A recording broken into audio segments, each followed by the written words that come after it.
If we don't believe anything on faith, Now fuck up and they leave say this that our phone lack down of here so I belief can dick up that is a bitch. belief, Damn. and that we believe in nothing.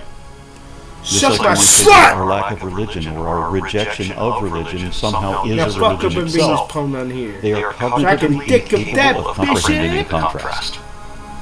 Please So fuck up April and leave this Fool phone down continued. here. Please, I'm Why is begging a true you. statement I'm more begging you, meaningful please than a fuck false up and leave statement? this phone down here. Now, I had just explained all of that in the very post he was replying to. Please Wherein fuck I up also and said leave that this I phone. already have to explain this Now fuck up every and leave day this phone down because here. believers never understand it. That, I think, illustrates a learning disability, which has been shown to be real and common among religious people. God damn it. Because he's still asking, what does this indicate about lying? Is that Suck wrong? my On what basis? Move These that are moral whore. lessons that I think every child should learn before they go to school. Yet I still have to explain these to full-grown adults when they are believers. But that's just the intro. I argued with this troll for a couple of days, wherein he never answered any of my questions because believers never do. He made a bunch of false assumptions which he asserted is true because believers don't know what lying is. And I systematically corrected every mistake he made, but he didn't acknowledge any of them, because having faith means never admitting when you're always wrong. And it's not like he said a bunch of things that, and some of it was not entirely accurate. No, nor was it just a difference of opinion. No. Absolutely every single statement of declaration he made was demonstrably factually false.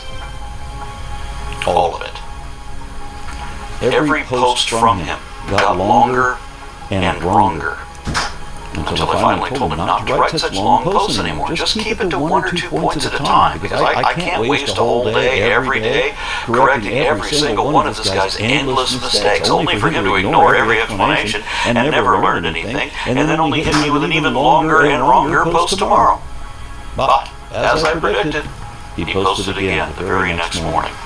1,200 words. Damn. Error after error after error.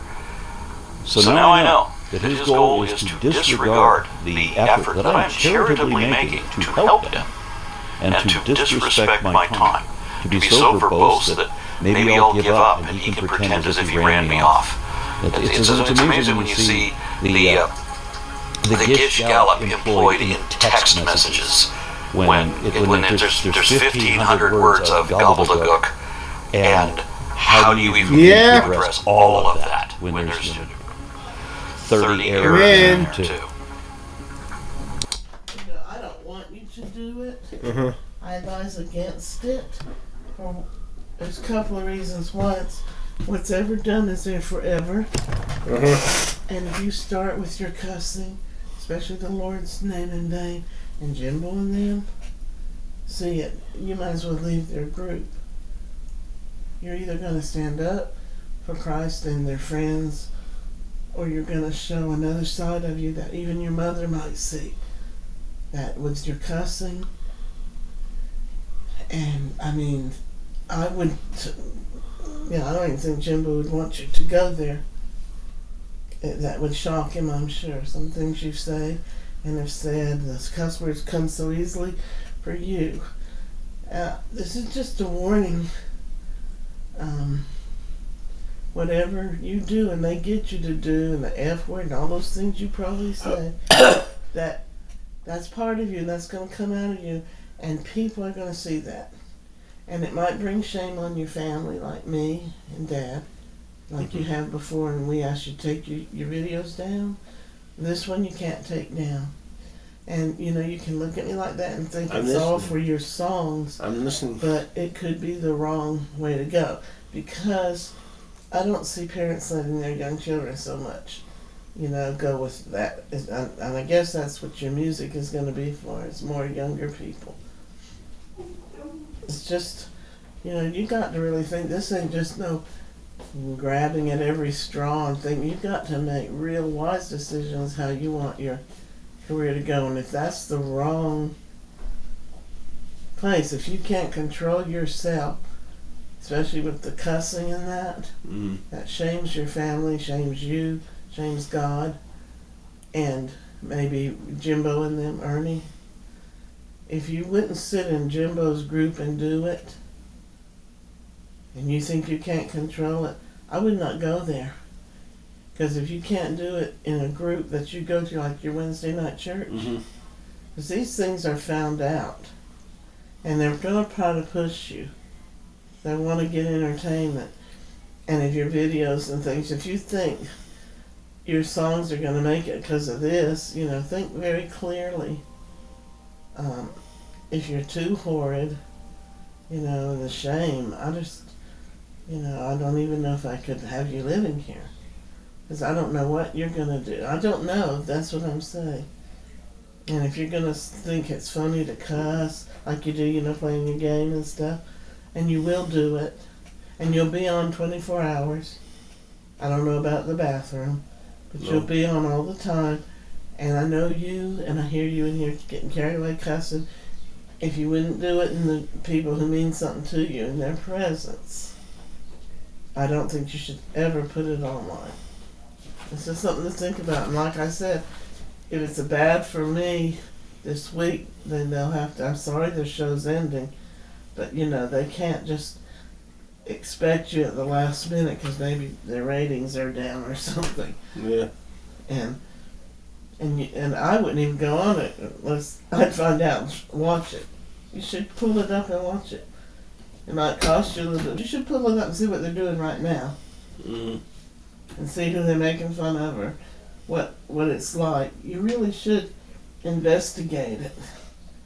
Because it's the same old thing you see on every other one. Piecemealing, cutting down. Can you also ask co-pilot? Can I ask co-pilot? You can ask co-pilot. Okay. What are you going to ask? Everything. The show? About they try to push to make fun. Ask him what the show's about. Okay. What's it called?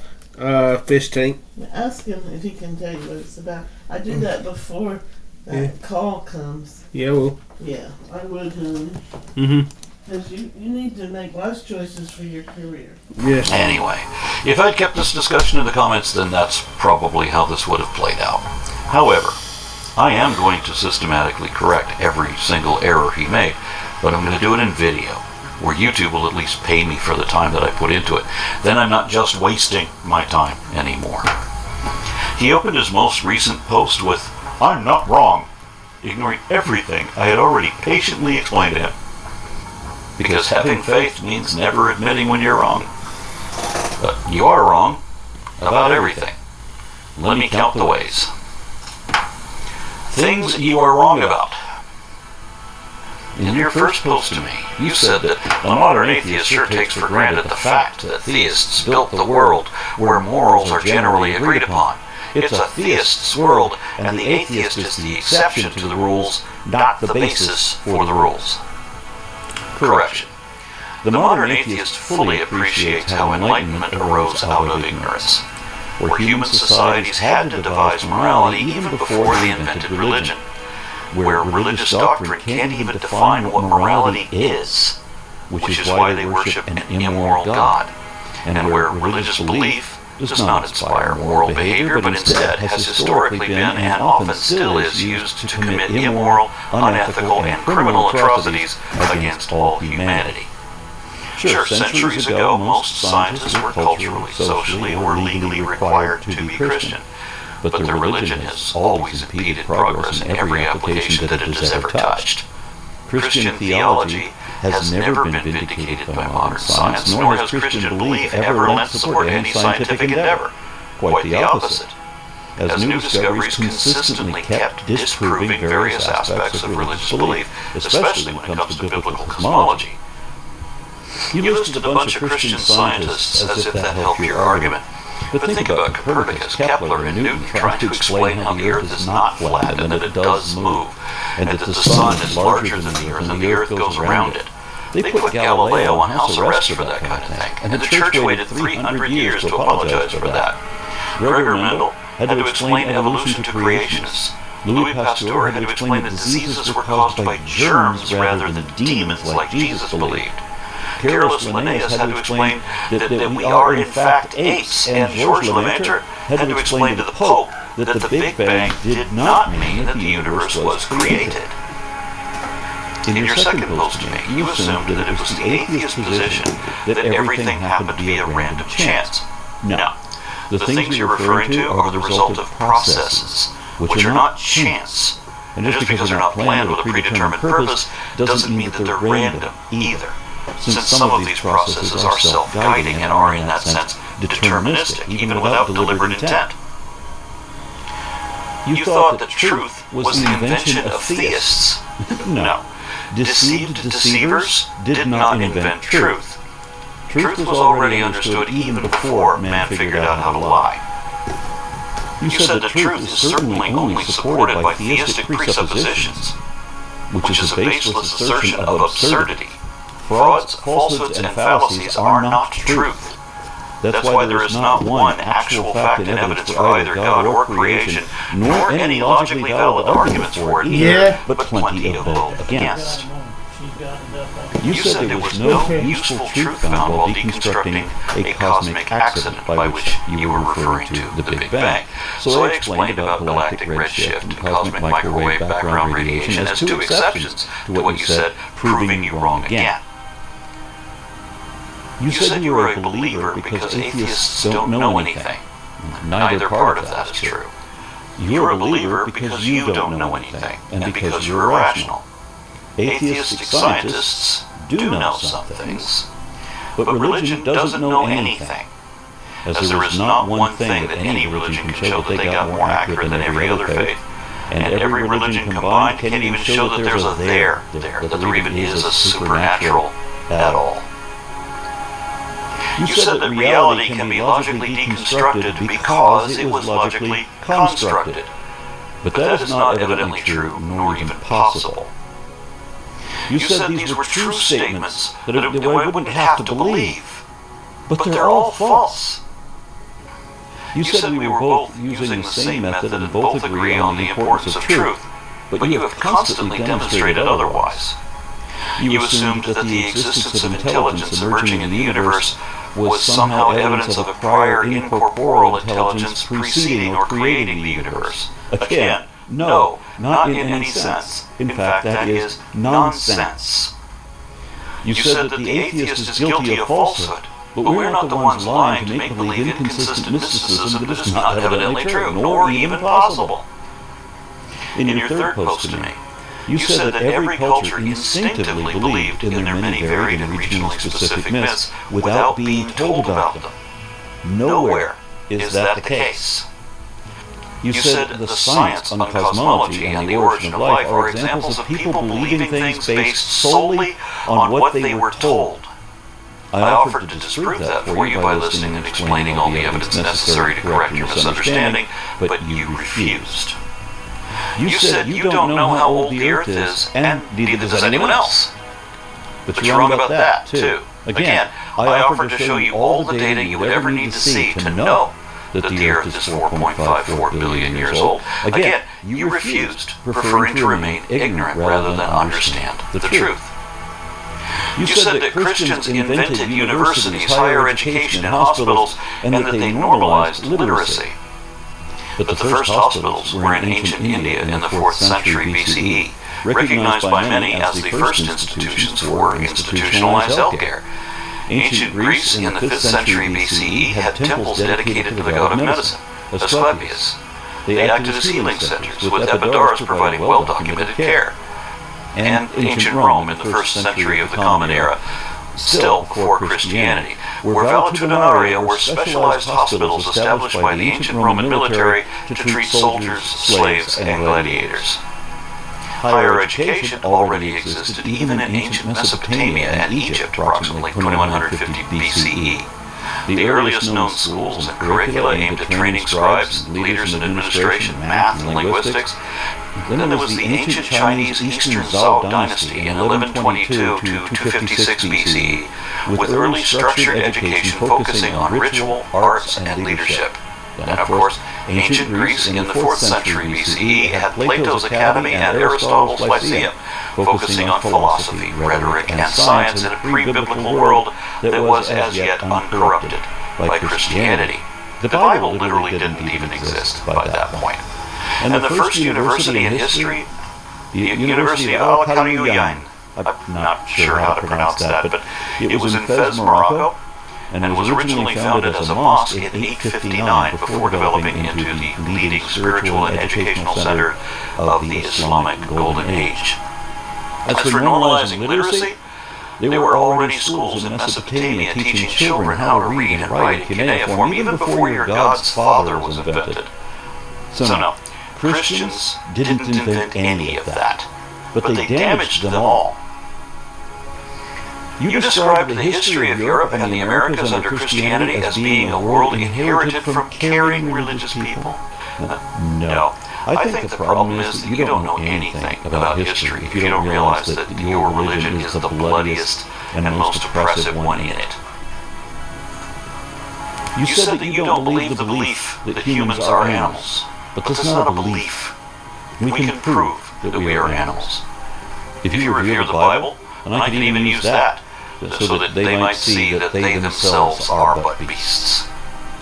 You said that humans have acted more like gods than the cousins of apes when creating any type of good in this world.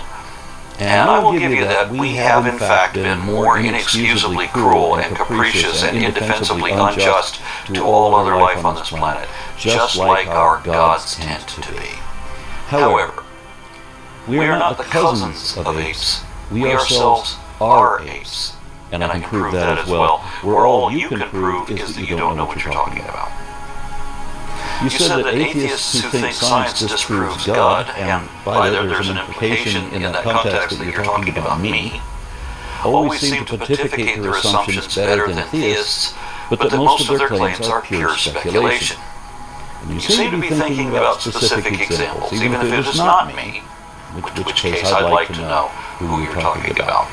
And while I cannot account for what random uneducated idiots might say, I know that no educated scientist thinks that science disproves God. The Bible? Sure. We can disprove the Bible every day for months.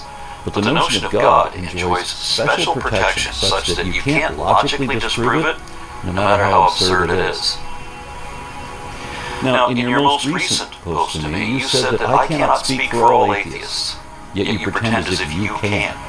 You said that the atheist position is that everything happened by random chance. No. The atheist position is that we do not believe in any gods.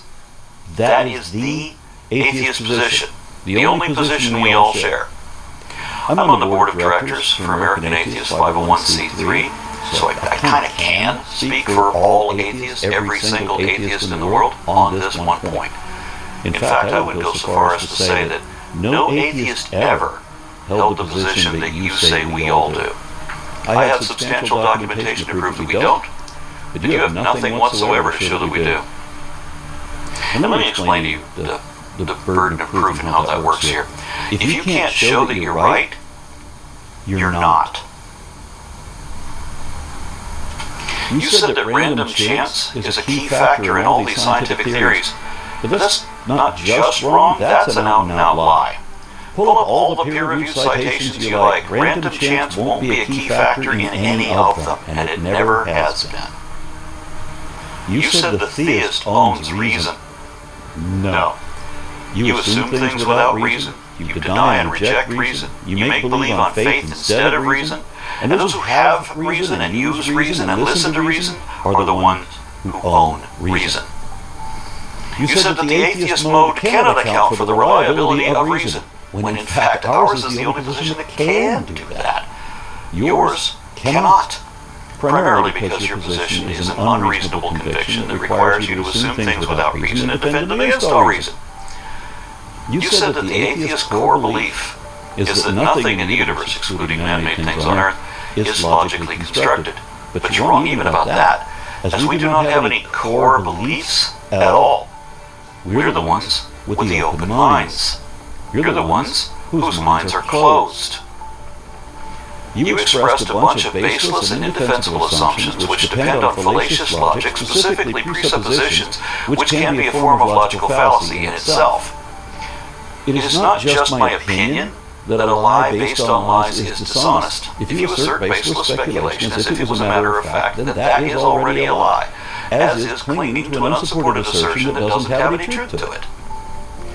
You offer to debunk facts. Debunk facts. Which proves that you don't even know or care what a fact is, because a fact is a point of data that is known to be true. And you're going to debunk what is known to be true? As I already told you repeatedly, I don't have any beliefs. I have objectively verifiable evidence instead, compelling evidence that I can actually show you, but that you refuse to look at or hear about. You mistook atheism for a bias. No. A bias would be an evaluation that is unfair, which is not at all applicable to the position of not wanting to be fooled into believing anything that is not evidently true. Religious faith is a bias by definition. Rational skepticism is not. You said that our conflict comes down to which model better accounts for reality. I would agree with that, except that you can't account for anything in reality because you don't even have a model. I never said that there were any cultures with written beliefs but that had no gods. I know of cultures that have no gods, but that is precisely why they also do not have written beliefs. Reality doesn't have to be written down and remembered the way religious doctrine does. You said we can both just assert things as facts that may or may not be true. No, you can do that because you don't have a problem with lying, as you've illustrated so many times already. All religious believers can do that for that reason. That's how every religion came to be. But I cannot do that. I have to be honest. I won't ever say that something is true until I can show the truth of it, the evidence leading to that conclusion. You said that the primary thing that separates humans from animals is theism, that humans are religious monkeys. Thus you contradict yourself. I agree that many of us are religious monkeys, but we are still monkeys, which means we are not separated from the other animals just because some of them are irrational. You said unbelievers are a very small minority group. That was true 20 or 30 years ago. However, I have since seen polls reflecting how our growth as a demographic has eclipsed Jews, and then Catholics, and now even Protestants too. At the very least, about 1/5 of Americans are atheists. The percentage is probably actually higher than that, but I've met several people who say, just because I don't believe in God doesn't mean I'm atheist. But yeah, that is exactly what that really does mean. There's a whole lot of atheists who don't realize that they are atheist, and who instead identify as Jewish or Methodist because they have no idea what an atheist is. You said that 250 years ago the idea that there is no God would have been virtually unheard of. However, in 1776, 250 years ago, the world already knew about Matthias Knudsen, Baron Dolbrock, the philosopher David Hume, and of course the ancient Greek philosophers like Epicurus, Theodorus of Cyrene, the agnostic Protagoras of Abdera, and the first atheist Diagoras of Milos in the 5th century BCE. You told me to be more unbiased and more objective. You, who are all about bias. You who are entirely subjective, where I am the only one of the two of us who is even interested in fair analysis or outside confirmation. I am also the only one who can admit when I'm wrong, and I am the only one who will get better. You said that if there is no God, then morality is a theistic invention. But no. Even if there was a God, morality was already established by the fact that humans are a social species, dependent on a society which in turn depends on us to cohabitate productively. Theism, and particularly Abrahamic theism, doesn't have its own morality, and it doesn't promote morality. The Bible neither explains nor understands what morality even is, nor how to know whether a particular action or choice is moral or not. People figured that out on their own, and we used that objective standard to realize that nearly everything the Hebrew God does or commands to be done in the Bible is grossly and or insanely immoral. The one thing you got right was that the first laws were written by theists, specifically Hammurabi, who then pretended as if he received the law code from the Mesopotamian sun god Shamash. And this story obviously influenced the tale of the Ten Commandments more than 1,000 years later, especially since some of Hammurabi's original laws were copied into the book of Exodus. The important thing to remember here is that people write their own laws. whatever gods they blame for that didn't write anything and don't do anything. They certainly don't enforce those laws. And that's why we still need human law enforcement with investigators and prosecutors, because the gods have never done anything about that, no matter how many grieving parents have prayed in vain for divine intervention. You also said that I had made a bunch of claims, but that I hadn't backed up a single one of them. Except that, yes, I did, and this video shows the proof of that. You said that I can't be concerned with truth if all I actually consider are my own bias and beliefs, but as I had already explained, the truth is what the facts are, what we can show to be true independent of bias or belief. Plus, where you are definitely entirely biased. My goal, as I've explained so many times, is to minimize or eliminate even my own bias as much as possible, which is why I don't have any beliefs in the sense like you do. So if this conversation is going to continue, it will be with your admission of these many errors that you need to correct. You falsely accused me of misrepresenting your position, where maybe you meant to say but never actually did say that we have no evidence that the world would be better if humanity was built on the premise that human beings are only animals. However, the evidence we really do have shows that there is no requirement that we limit what we are only to our taxonomy, nor is there any need to be anything more than that, and nor should we pretend as if we are something else apart from that. Can you at least admit that we are that? Work from there. You said that accepting the fact that we are animals would lead to very difficult conclusions about human rights and law and morality, etc. But no, that wouldn't present any problem at all. The most that would do is cause us to consider our own hypocrisy and the reasons and extent to which some of our rights should be afforded to other animals too. Yet another aspect of morality that the Bible never even considered.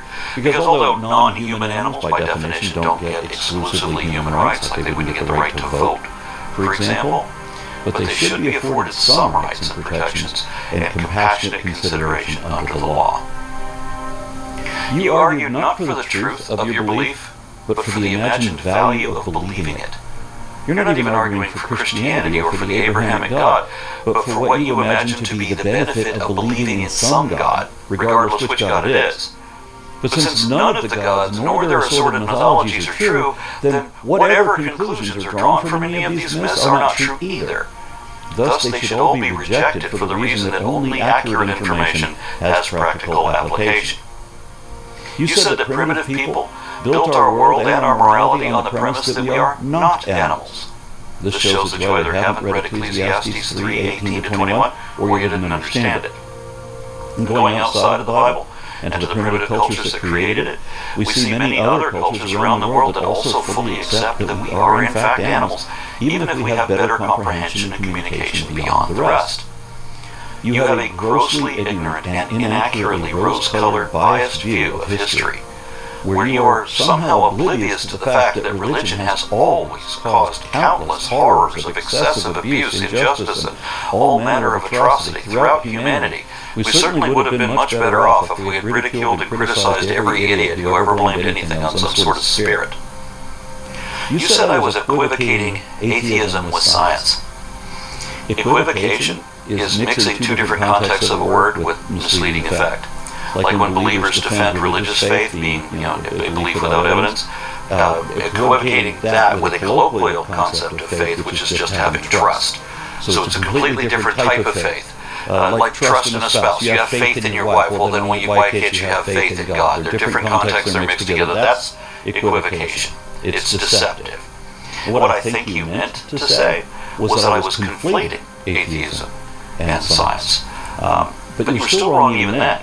I came to atheism by way of science, using the same rules science would apply to something that is unsupported by logic or evidence, and thus is unworthy of further consideration. You said that science is the result of theists acting on theistic presuppositions. No, it isn't. The earliest scientists, the Ionian Greeks, were mostly atheists, and the majority of modern scientists, roughly two-thirds of them, are atheists today. All scientists do with religious presuppositions is ignore them or disprove them. You said that everything is orderly, knowable, useful, and logically constructed. But no. You could say that everything is at least one of those things, or that some things are all of that, but there are very few things that meet every one of those criteria at once. Religious conservatives love to project their own faults onto others and pretend as if you're not the one with your problem, as if I have your problem, not you. You said that it is atheists who are poorly educated and live in echo chambers, who try to claim a monopoly on science and act as if they know things they absolutely do not know. You, the same guy who said that science is theists working on their presuppositions. You said both of those things.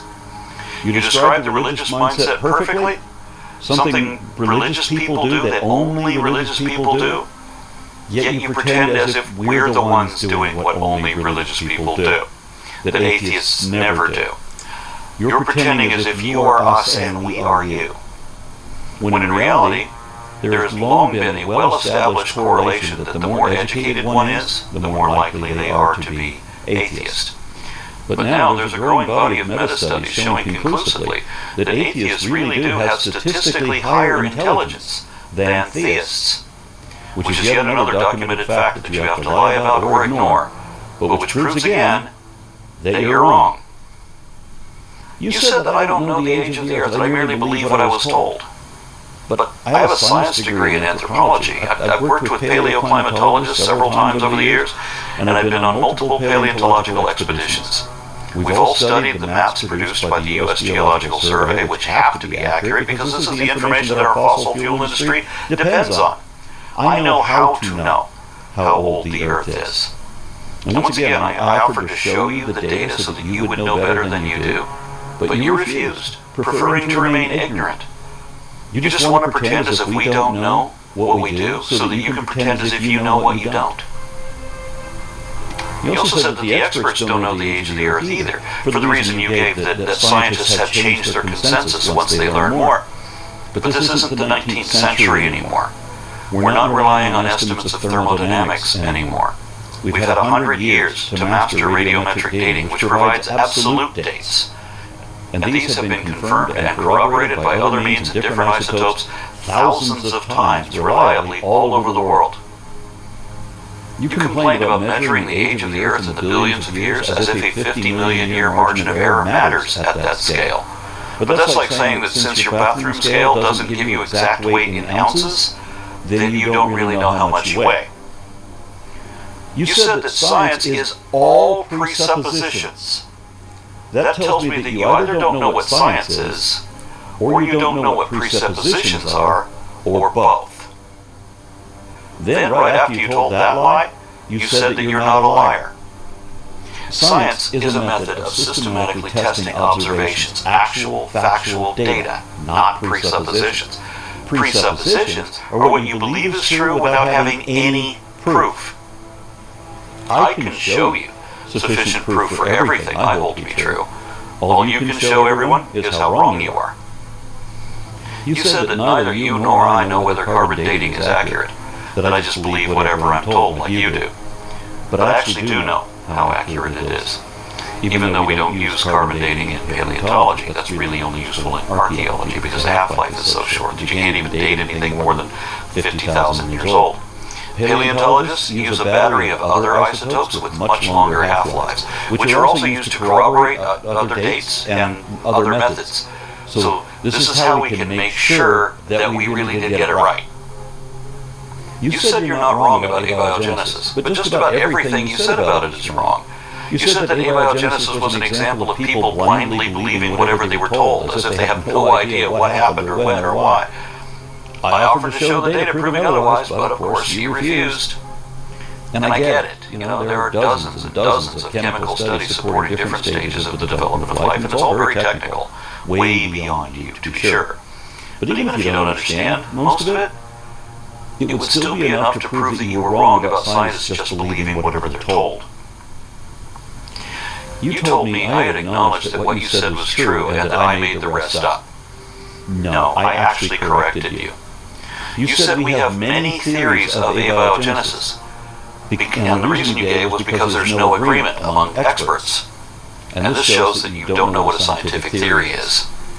I told you that almost all the collective hypotheses of abiogenesis could be true at the same time, except that the RNA first model is far better accepted than the DNA first model, and panspermia has been largely ignored as it has been rendered unnecessary. I didn't make any of that up. You can look it up objectively and find out for yourself. And now you say that we have no theories as to how life could arise from chemical reactions. This is a technically accurate statement, but it's still wrong in the context you're using it because you still don't know what a scientific theory is. You think that the scientific theory is like a guess. So what you're effectively saying is that we have no idea how life could arise. But yeah, we definitely do. I mean, there's a lot we know about that now, and I could show it to you. You accused me of thinking that science can reach a consensus without a model that works. No, we have several models that work. And as I already told you, we have consensus as well. But you still don't know what a theory is. In science, a theory is a tried and true, testable and predictable, well-supported body of knowledge explaining all the known facts, natural laws, and hypotheses within a given field of study. Take, for example, atomic theory, or chemical periodicity theory, or the theory of gravity, or the theory of evolution. The reason abiogenesis is not a theory is because it's not just one thing. It's not a continuous process, but several unrelated ones in a sort of sequence. I can show them to you so that you'll know that I didn't make anything up, but you don't want to know any better. Then you asked me why I tapped out on your first premise. I didn't. You said that something is either eternal or it came into existence. I still think that might be a false dichotomy due to deceptive appearances in both directions. And maybe something is eternal but has the appearance of coming from nothing, like a